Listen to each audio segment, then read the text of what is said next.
Liz Larson. And I'm Bill McKenna. And together, we created the Cogno Movement System.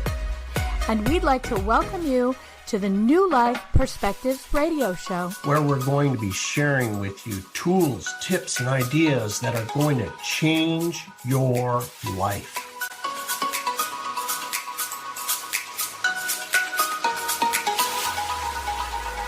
Hello in UK Health Radio Land. I'm Liz Larson, and I'm here with my friend, Bill McKenna. Hey, Bill McKenna. And we're the hosts of the New Life Perspectives radio show. And we happen to be the crew that created the Cogno Movement System. And today we're doing something a little bit different. So, Bill and I get this question a lot. Where did you get started? How did it all start? And some of that's easier to answer than others. Bill McKenna wrote a book about how he got started in this industry called The Only Lesson. It's a beautiful book if you haven't read it yet. It's not that long. It's so easy to read, but it really is worth a read. And today Bill's going to ask me some of those questions here live on the radio. So go for it, Bill McKenna. Yeah. Well, for once for once I get to put you in the hot seat. Nice. Well, the first thing is I have to tell this to the globe that's listening to this right now. It's with tremendous gratitude for Liz Larson that I do this interview, because without Liz, all the wonderful things that have come to life with Cogno Movement would simply not be. There has been literally thousands and thousands of lives impacted across the globe in absolutely miraculous ways, from physical to emotional to relationship to finances. All of it has come out of Cogno Movement, and cosmically, for whatever reason, we needed to come together. We have no business coming together on this planet Earth, right? But it needed to happen. So anyway, without further ado, Liz, I want to start off at the beginning, at the very, very beginning. Now, you were born a Jehovah's Witness, right? No, actually, no. We didn't become Jehovah's Witnesses until I was 6 years old. 6 years old. Mm-hmm. So this is, they have their own set of rules around life and that sort of thing, and what's right and wrong and this and that. So if you could take me through those early years of life and how you felt and what kind of things were going on for you as a human as you came into this world as early as you can remember. I was that person that as long as I could remember back to childhood, that people would ask me questions that I had no business knowing. And, I also was the kind of person that knew the answer immediately. I remember being a kid and during a Cogno Movement session, one of these things came up of being told, don't say that, that's ridiculous.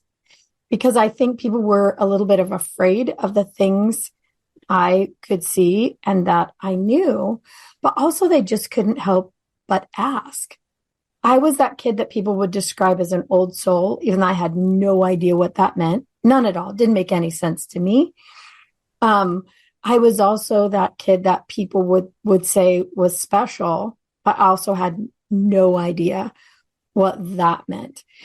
It just was that things were very magical in my life. Like, there were all kinds of, I could say that life looked sparkly to me back then. Everything looked sparkly. There were people in my life that I now know weren't actually physical people. There was a time in my life when my brother and I would play with my dolls. My brother's 2 years younger, so I made him play dolls with me. And there were names that we would use, people that we seemed to know that weren't people who were a part of our lives. So that's kind of how it started out. And then when I was 4, my family moved to Oregon. A big move. We were in Southern California and we moved to Oregon. And then in about 2 years, my parents became Jehovah's Witnesses. But it was very quickly after we arrived that they became friends with that community. The problem with that is they don't believe in the afterlife. And anything that I might be experiencing would then be considered demonic. Well, I was also a pretty bright kid. And so I started to learn very quickly what to say and what not to say. But we moved into a house that was 100 years old at the time. And it had a lot of interesting characters in the house at that time as well, which to me just didn't seem out of the ordinary. Most of them weren't scary. There were a couple of things that were. But I would wake up in the night, wake up physically floating through the house, having no idea how that was happening. It happened often. But as I got older, I really just, as you do, act like, well, that's a memory that didn't happen, except for that I know that it did. But as I grew and learned, and I was a really good student at church, wasn't called church, called meetings, but I was a very good student of all of that and asked a lot of questions, but was, told very, very quickly that none of that was something that was acceptable to talk about out loud. Wow. So, I know there's a bunch of people listening to this and they're like, hold on, pump the brakes. Wait a second. So we'll start with the seeing things. Like you actually had the experience of you said, answering people's questions correctly at an age where you don't know the answer. It's just, the answer, but you have no business knowing whatever that is. But somehow you knew, and people would take advantage of that and like, hey, you know what? Go ask Liz. She knows. They did. It was really strange. And I remember thinking, this is really strange. And they would ask me a question that I had no business knowing. And it was about all kinds of things, how to fix things, where things were. A lot of times it was a question for themselves, emotional stuff. And I would think to myself as a little kid, what the hell are you asking me for? I have no, oh, actually I do. I would just tell them the answer and they would go away like it was the most natural thing on the planet. What's funny about that is that plays into years later, many, many years later, making an agreement to actually continue that work. But there was a place in between where a lot of that, it didn't shut off, but I was no longer a willing participant. Oh, okay. Well, like so many people, it's like not okay. And probably people listening to this broadcast and you remember the times where you had intuitive abilities or something, and then, your parents are not okay. In your case, the absolute opposite, which is beyond not okay. They were seeing it as a religion, as demonic in some way. Yeah. What's funny? I don't think my parents ever saw it that way. I really know that my mom knew who I was. I really did, because my mom was that person also. She knew exactly what was going on in the house without anybody saying it. It wasn't just mom intuition. There were things she would know. And I'm like, oh man, I know I never said that out loud. And she knew. She shared that with her mom as well. But being part of that religion, it was just one of those things that went under the rug. We just didn't talk about it, And I knew there were certain things I just couldn't say out loud. to my folks. Not that they would be mad or any of that. I knew it would make them afraid. So I just didn't. I just had that awareness. And I want to clarify something. It wasn't that I ever stopped having that skill. It's just that I wasn't in a full agreement that I would let anybody know or that, I would be using it willingly. It just never stopped though. It was like I had a signpost on my forehead, ask Liz. She knows. When I was a little kid in grade school, oh, go ask Lizzie. She'll know what we're supposed to do. She'll know how we're supposed to do it. She'll be the one that will explain this to us and take the lead if they were afraid to ask the teacher. So it's just who I was, who I am, I guess. Who you are. Mm-hmm. And this floating about the house, was this experience as you were floating around your house, did you happen to be with your body or outside of your body? Did your body actually levitate? Or was your body still in the bed? Nope. It was my full body because I would end up somewhere else in the house. So you actually were levitating, yeah, and moving to another part of the house. Yeah. I would end up in another part of the house and sleep the rest of the night there. And I wasn't, sleepwalking. I would be fully aware of this situation happening. And there were so many weird things that happened to me that I just didn't really question. It's like, okay, well, I guess there's that again. I remember being aware of a place in that house that seemed like another dimension to me, but I didn't have the language for that at all. I knew as a grown-up person, because I remembered it so well, I knew as a grown-up person that place couldn't actually have been in that house structurally. I knew what the house looked like. I knew that it could not have actually been there. Only I experienced it. So there was a part of that house that I did not want to go to. And, my mom would get a little mad at me, go there and get that thing. And I'd be like, I ain't going there. But, that's why I was experiencing a place that didn't really exist. That for me was really uncomfortable. I don't know what it was exactly to this day, but I can experience it if I think about it again, this place. So I was a weird kid who had the awareness not to say anything about being a weird kid. The only thing that was really obvious was the people asking me questions about things I had no business knowing. So you had this knowing. This is a high degree of intelligence, emotional intelligence, is to know, okay, this over here, this situation is outside the scope of what's acceptable, and I can't really stop it, but I'm just going to not talk about it so that other people don't get freaked out or upset with it. And especially as you kind of headed in those early years into that religion that were like, definitely not. Yeah. That's a no-go zone. That was a real no-go zone. And I just knew that we didn't do that. And, it wasn't out of fear. It was out of kindness. I was that kid that the teachers knew, if you had to do a dance or whatever, where you had to hold hands with someone and there was somebody who had warts on their hands or that no one wanted to touch, I was the person who could do that without judgment, with kindness. I was that kid who always got the kindness awards. But it wasn't out of trying to be kind. It was out of just a knowing. I knew what people were feeling. I also knew people's true intentions.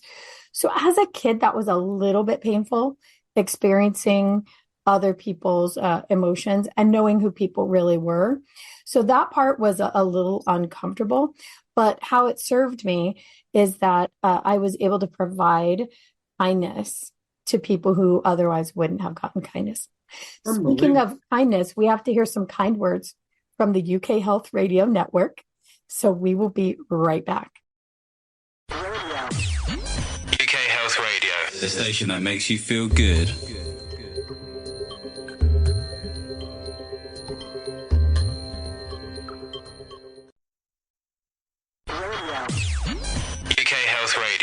station that makes you feel good.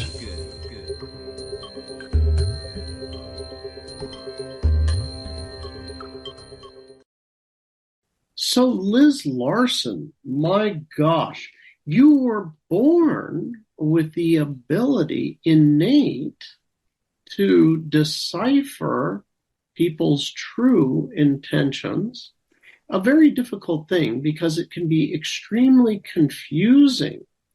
All of us get very confused at an early age because people are literally bigger than us. They're adults. That's what they're called. And they wear uniforms, robes, hats, special symbols, badges, all these things. And they are so right. You know, they wouldn't do anything wrong or have a bad intention, right? These are kind of globally the way it is for all of us. So you had this ability. How was it going through life with this, knowing that? How did you navigate?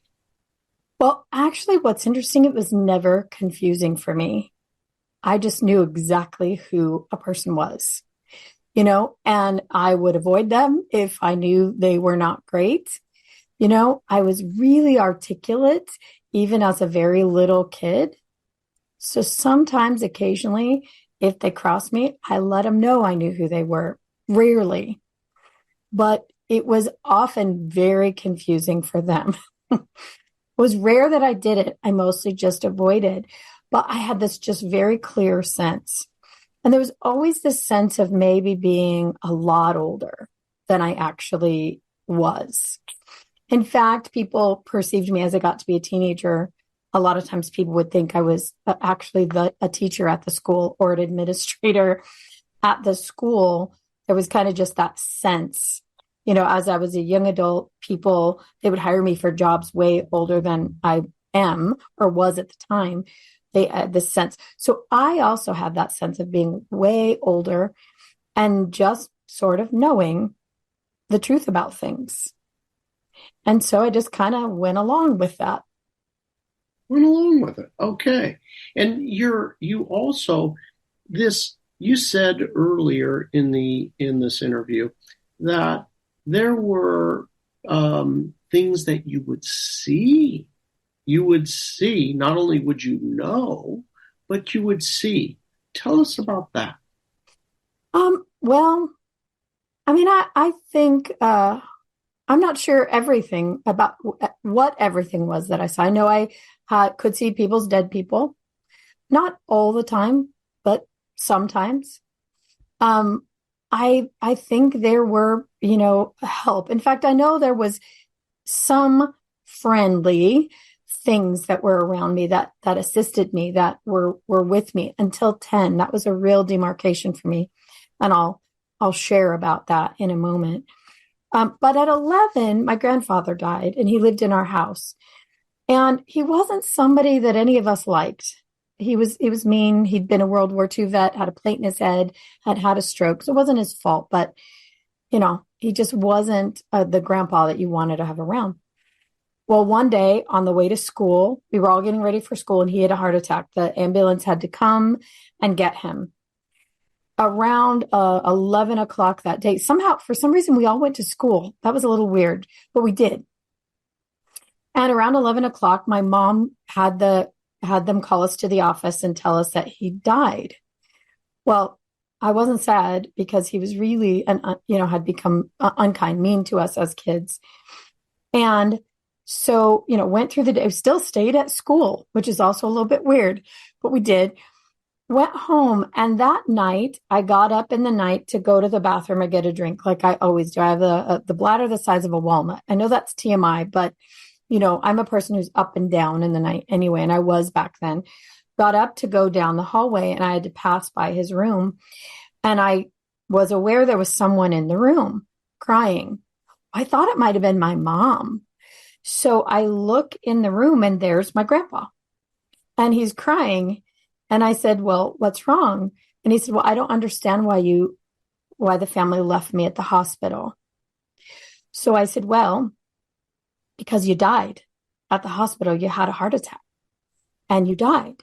So I don't know, but you're really not supposed to be here. And then, he had an awareness and he was gone. So I wasn't asleep. He was there, and then I went back to bed as though that were an interaction that happens to everyone every day.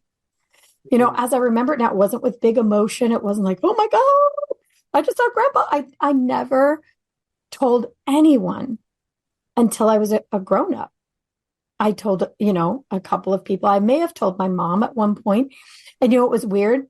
Even though they didn't believe in the afterlife with their religion, she just said, oh, okay. I mean, it didn't surprise her even a bit.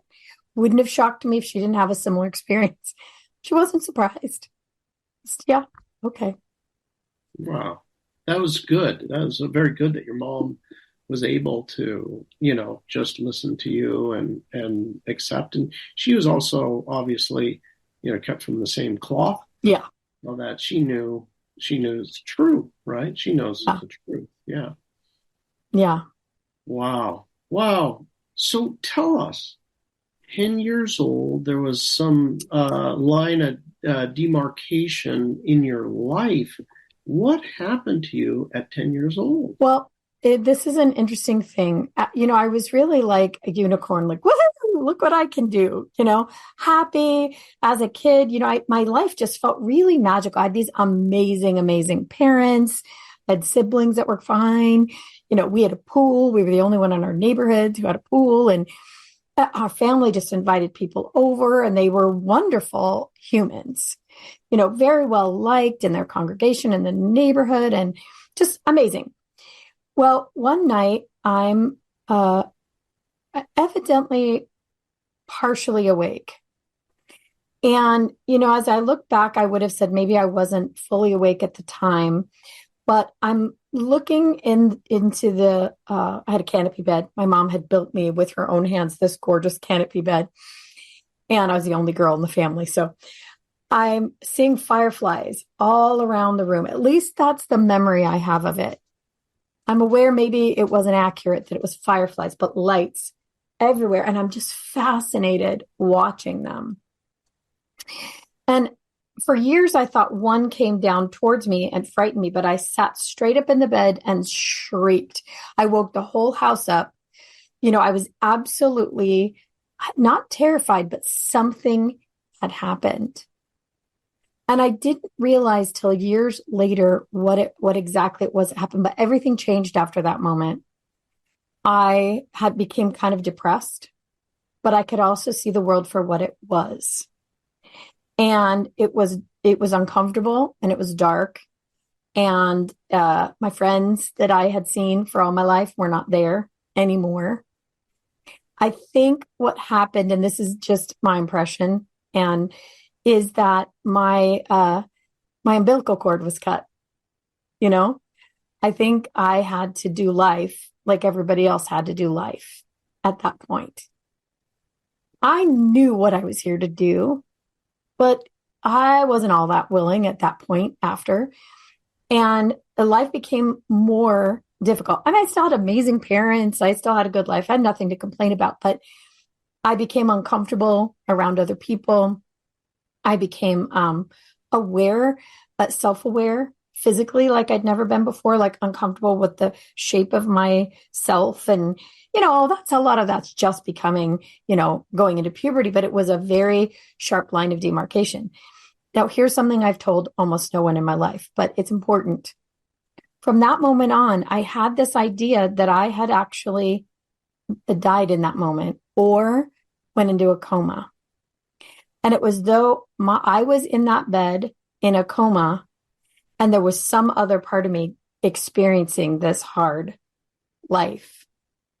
Now, years later, Barbara Lamb insisted on doing a regression for Bill and I both.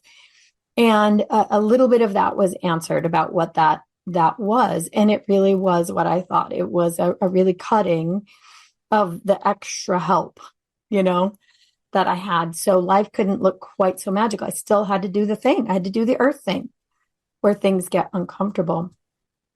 So I had that kind of a dark shadow for many, many years. And the impression that this wasn't really this wasn't really me. I was over there and this was, an alter kind of living this life. And no, if everybody's questioning, no, I didn't have any mental issues, none of that. I was still the person that everybody asked the questions of. I was still the person that, was very articulate. I still, knew what people were. I just didn't seem to have the extra help that I think I came with.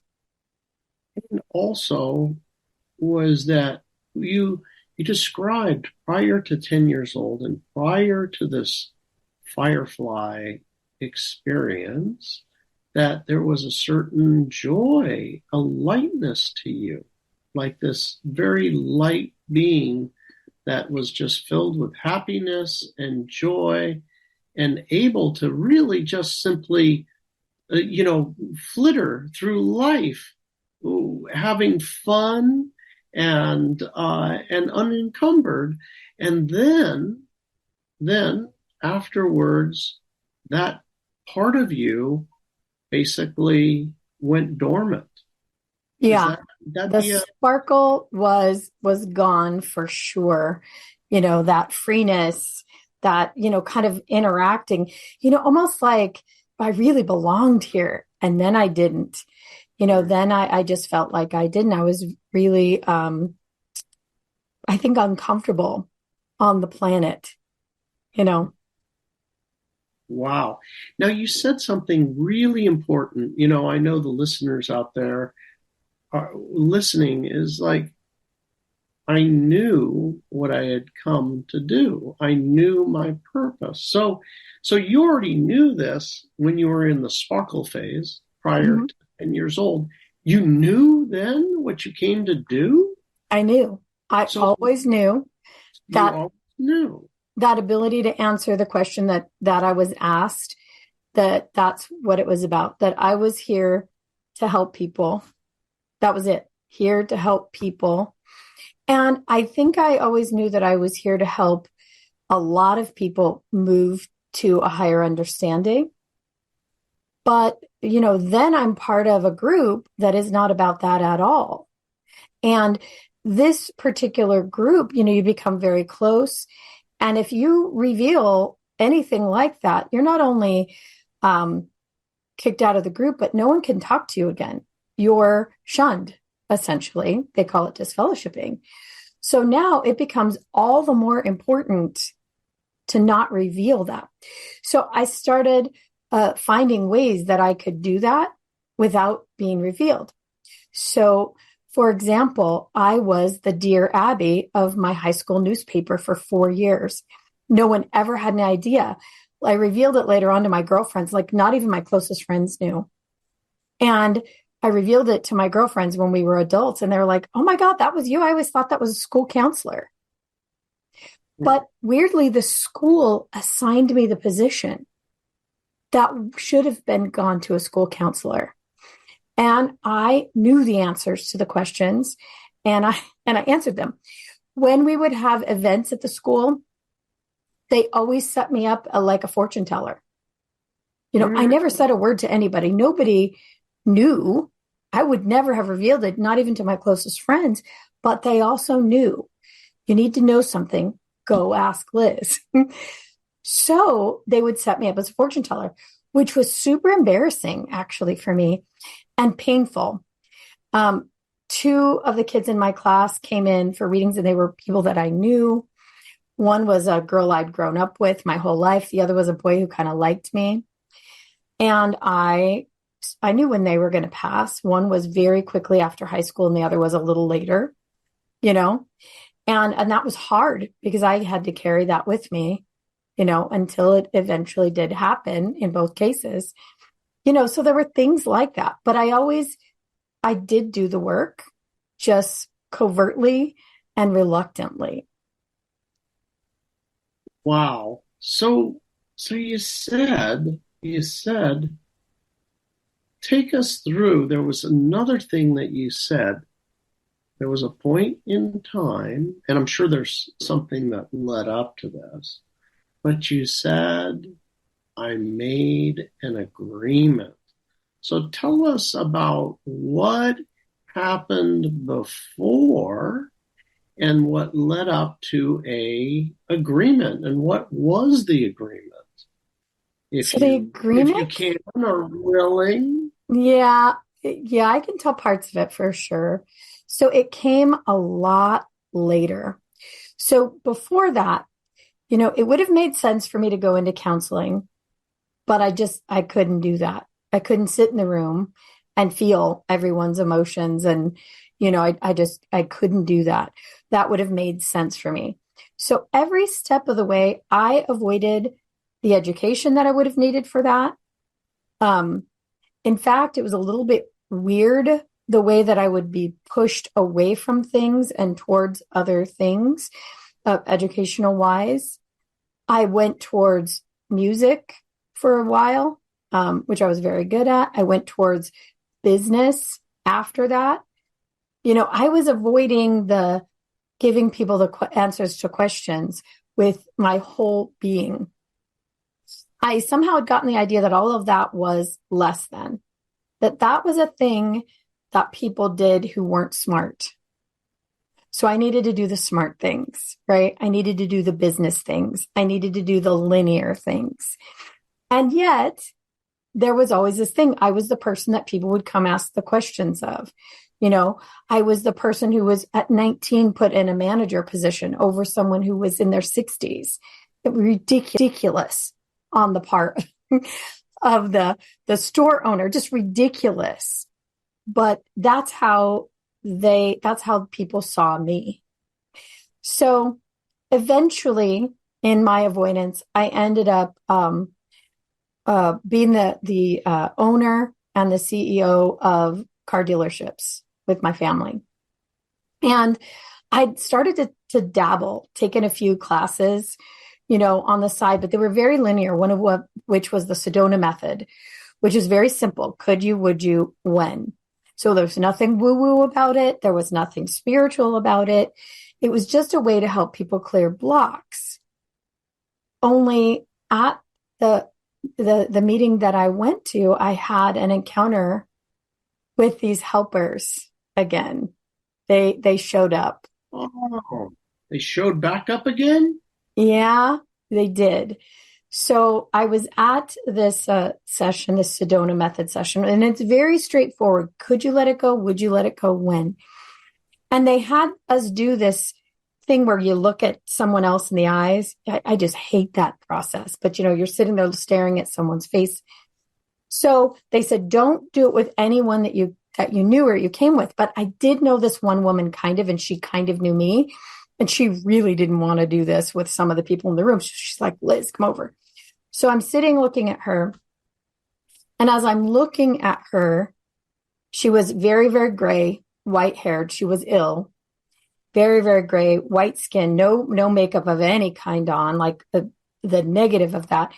And I saw this woman with a painted face, a really heavy makeup, show up. And I'm like, oh, that's interesting. So I say nothing, right? I'm used to saying nothing, and then I see that and I'm looking at her and I'm thinking to myself, well, maybe that's her mom or something. That's weird. Next, right behind her, it's like this very, very beautiful young woman peeks her head out and stands up behind her and makes this motion like she's trying to pick her up, but she won't go. Like she's trying to lift her out of the chair, but she won't go. And she's looking right at me like, you get the message here, sister? And I'm thinking, holy God, I hope no one else can see this. Like, I just didn't want to be the weirdo in the room. I knew exactly what it was, Bill. I knew exactly what it was. I just wasn't ready, wasn't ready for that. So what? And what did you know? What did you know? Well, I'll tell you in a minute. So then this session ends and I feel myself leaning forward and I'm like outside of my body now. Every part of me is screaming, don't do that. But I lean forward and in the calmest voice, I put my hands on the lady's name was Beth on her her hands and I said, Beth, the angels are here and they're trying to help you, but you're not listening. They're trying to lift you up. They're doing everything they can, the heavy lifting, and you're not listening. And she sat back as though I had just told her I had a turkey sandwich on Tuesday. And she said, thank you. Thank you for telling me that. Well, I got up and I ran out of the room. I mean, I was sweating. I think my upper lip was sweating. I probably had all kinds of Italian stink. I mean, my heart rate, I think I ran out of the room. I'm sure I probably didn't, but I ran out and stood in the hallway and nearly hyperventilated. Not that I'd seen the thing, but that I had leaned forward and told someone that I'd seen the thing. Now, here's what you have to understand. And this plays into the agreement. I had no belief in angels. As a Jehovah's Witness, we knew about Gabriel and Michael, but they weren't a focus. You didn't interact with them. You didn't talk to them. There wasn't such a thing as guides or whatever. Now, is what I saw an angel? I don't know, but that was the best I could describe what I think I was seeing. But it was one of those people who popped back up and again is like, ding, ding, ding. Hey, hi. Hey, can you please tell this one right here that she needs to do something different? Oh my God, oh my God, oh my God, oh my God. So I ran out. Anyway, I don't know how long I was in the hallway. As you and I know, some of us tend to lose time occasionally. And this was one of those times. At some point, I came back in and sat down, and the group had completely changed. They were in the middle of another process. I sat down. Remember, the group was in a big circle, and I sat down, and I keep seeing this from behind Beth, somebody waving at me, like. Oh my gosh, Liz, you know what? I know the whole audience here, you're on the edge of your seat, just like I am. We're going to have to take a break with UK Health Radio. We'll be right back after this message. I can't wait to hear the rest of this. UK Health, take it away. UK Health Radio, the station that makes you feel good.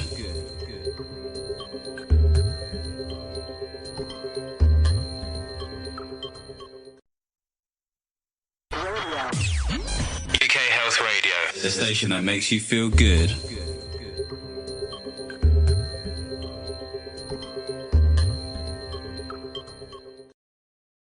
And we're back. Liz, oh my gosh, you're back in the room, and there they are waving at you. What happened?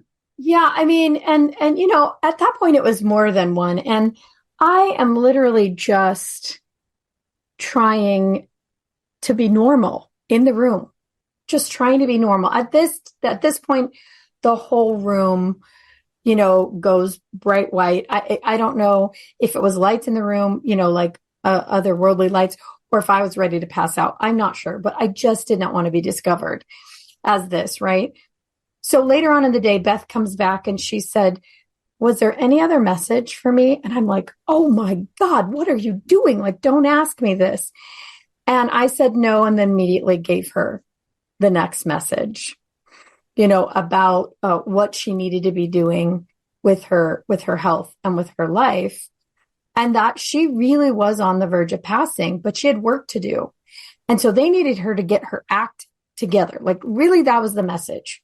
Lady, you need to get your act together. We're trying to help you, and you're busy fussing around. She was in a bad relationship. She was in work she didn't like.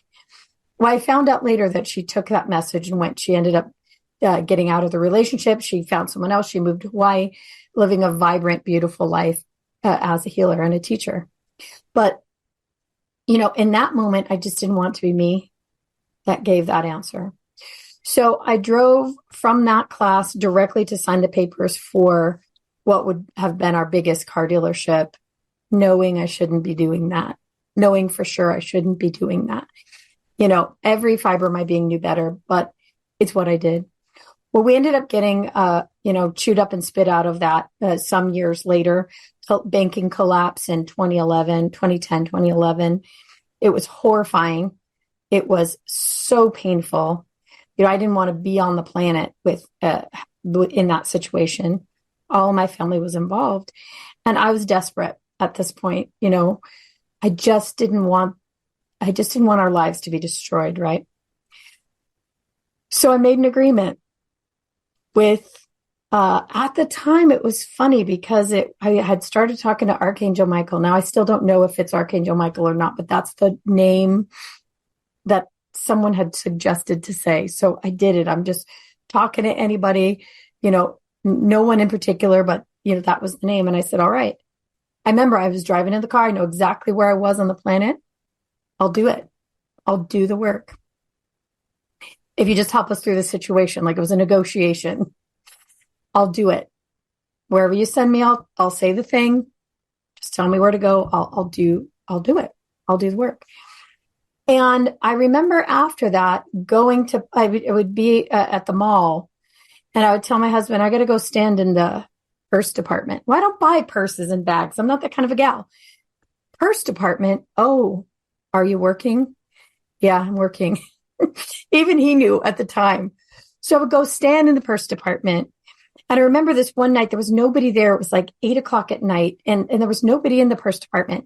But pretty soon, the lady who worked there, and she was an older lady, dressed beautifully, would work there. And she came over and she said, can I help you find something? I said, no, I'm just snooping. And she said, I have a question for you. And she asked me the biggest question of her life. And I knew the answer. And she said, thank you. And I walked away. I'm like, whoa, like, how is this working? Like, did she know to come to ask me? Do I have a sign on my forehead? So for years, that's what I did. I went where I was supposed to go. If I was supposed to help whoever, I did that thing. And then I became, decided I had to do the work, and I became an NLP practitioner, a master NLP practitioner with lots of other little education on the side, because it seemed linear. It didn't seem very woo-woo.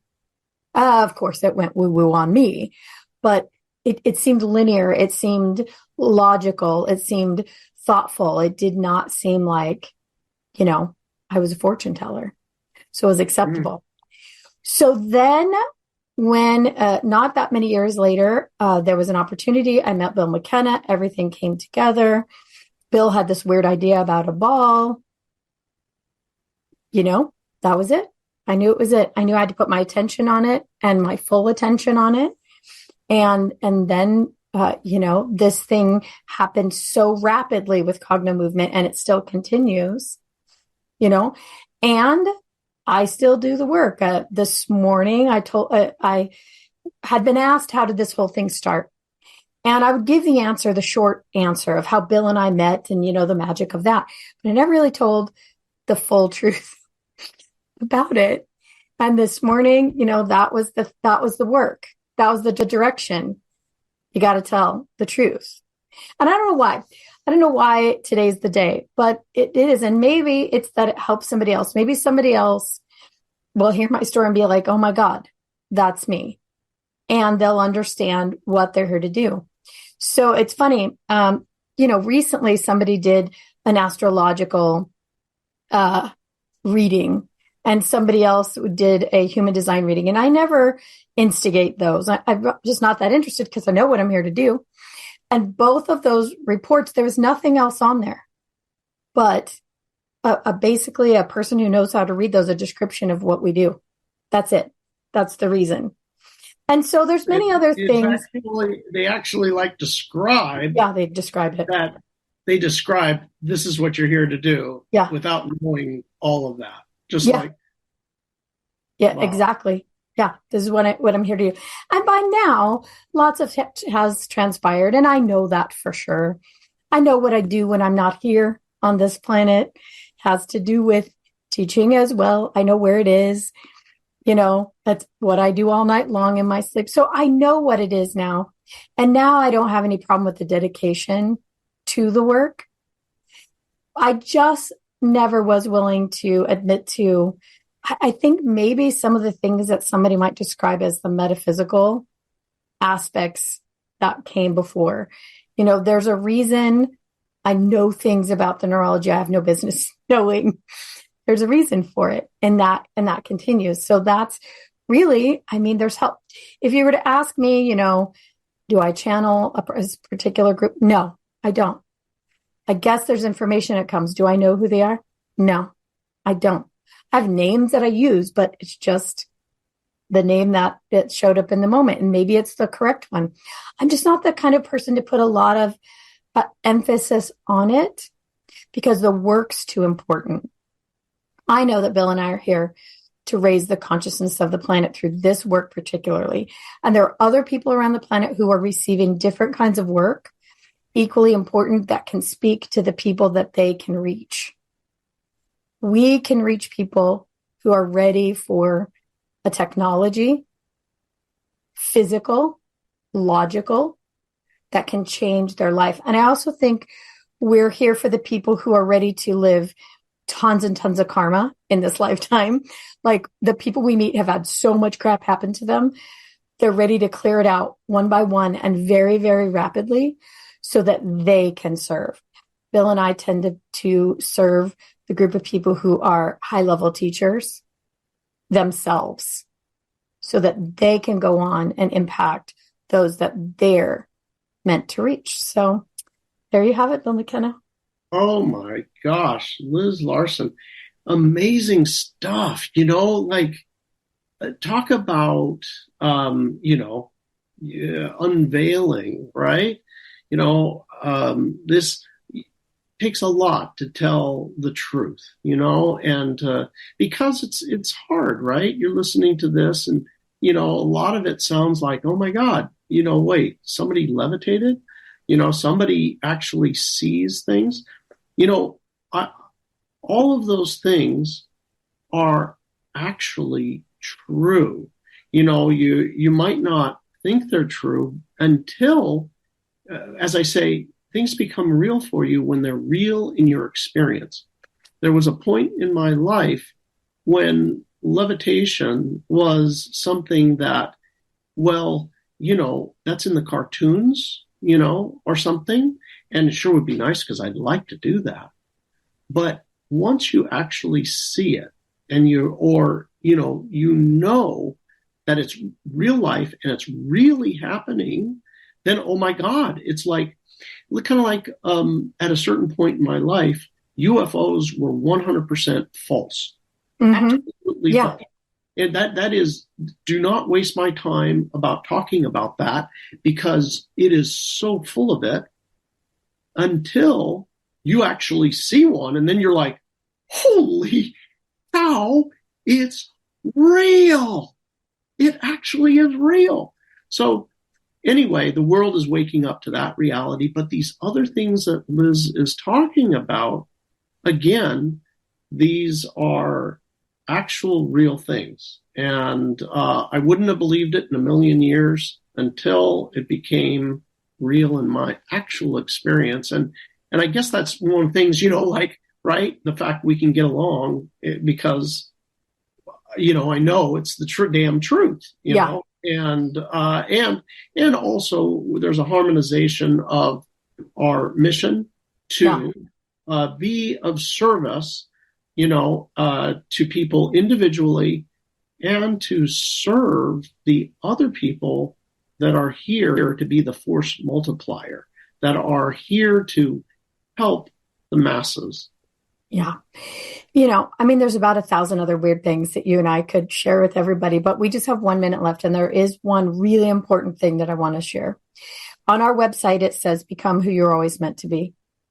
And this is something I've told my children, and I want to share this with everyone else, that you never really live even one truly happy moment, not one, until you become who you came here to be. And that's true. Once I understood, and I always knew, but once I accepted my mission and I became that, life became a really magical place. All the things I experienced when I was a kid, there's that and more now, again. But it's true, and I'll say it again, you'll never live even one truly, truly joyful, happy moment until you become who you came here on the planet to be. So that's my story.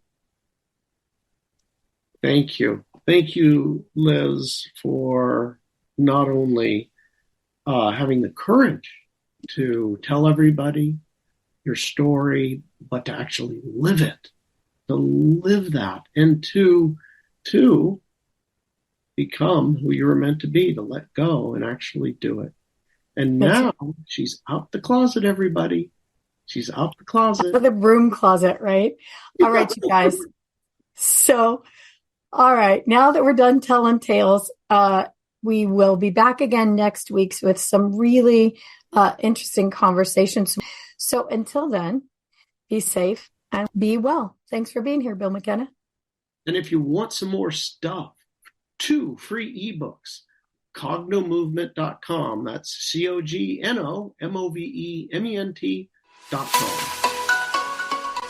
Thanks for being here with us on the New Life Perspective radio show. For more information or to find out more about the work that Bill and I do, please visit us at cognomovement.com or email us at info@cognomovement.com. See you again soon.